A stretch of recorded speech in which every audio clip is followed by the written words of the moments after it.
Ashley Brewer, welcome to SportsCenter Los Angeles. Across the street here in Los Angeles, we saw the Clippers sweep the 4-game season series against the Lakers. Yeah, they came in with the exact same record, but the Clippers had the 6th spot, and the Lakers were in 7th by virtue of those head-to-head victories. This one was critical because it would really help the winner in terms of avoiding the play-in tournament.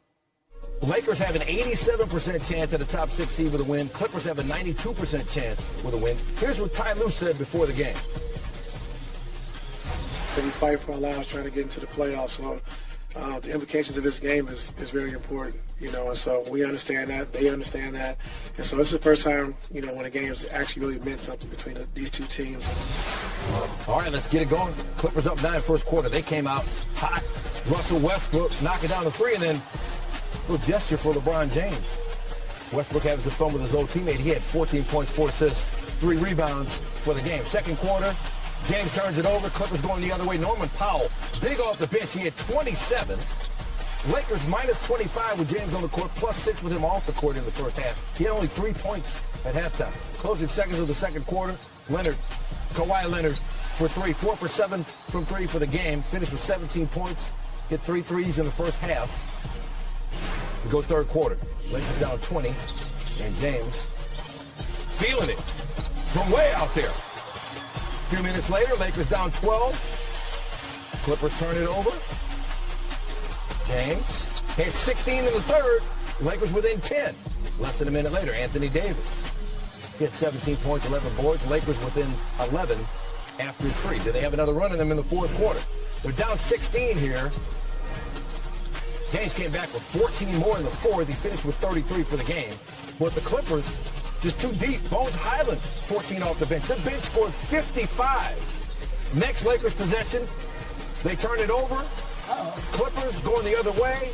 Leonard, big finish. He had 25. Clippers win at 125-118 to complete the season sweep and beat the Lakers for the 11th straight time.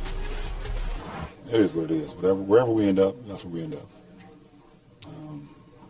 It's been like 4 or 5 seasons in one for us. We don't have the luxury of,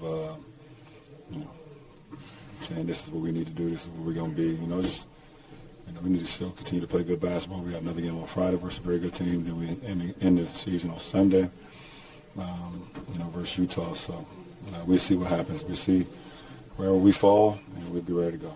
Kawhi, I know every game you play against is an important game, but is this the most meaningful game you've played against the Lakers in the time you've been here? I didn't feel that way. Man, a few words, but many points. 11 straight now for the Clippers over the Lakers. This one huge. Clippers now with a 92% chance to finish as a top 6 seed and avoid the play-in tournament. That's according to ESPN Analytics. That's up from 72% entering the game. The Lakers, meanwhile, dropped to just a 30% chance to avoid the play-in tournament. So those guys avoiding the play-in tournament, or at least hoping to. The Mavs are desperately trying to make it into a game. The Sacramento Kings, man, what a story they've been. In the playoffs for the first time since 2006. And it's Tim Hardaway Jr. getting this thing going in the third. Drills the 3, putting the Mavs down 2. Next possession for the Mavs, Luka with the same old thing. The pull-up 3 ties the game at 92 after 3. He had 29 points, 10 rebounds. About 6 minutes left in the game. Hardaway Jr. back to Irving. He's deep, and he is good. The Mavs take a 4-point lead. All right, this is the chemistry they've been trying to find. Irving grabbing the rebound. Goes the other way. Guarded by 5 guys. He's like, you think I care? Puts the ball up, drops it. Mavs are up 5. About 2 minutes later, Josh Green finding Irving in the corner. Dallas had an 8-16 record since Kyrie joined this team.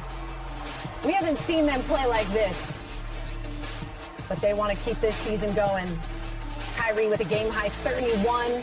Christian Wood with 3 more. And the Mavs hold on to win this game 123-119. The Dallas Mavericks now tied with the Thunder for the 10 seed. It's not over until it's over.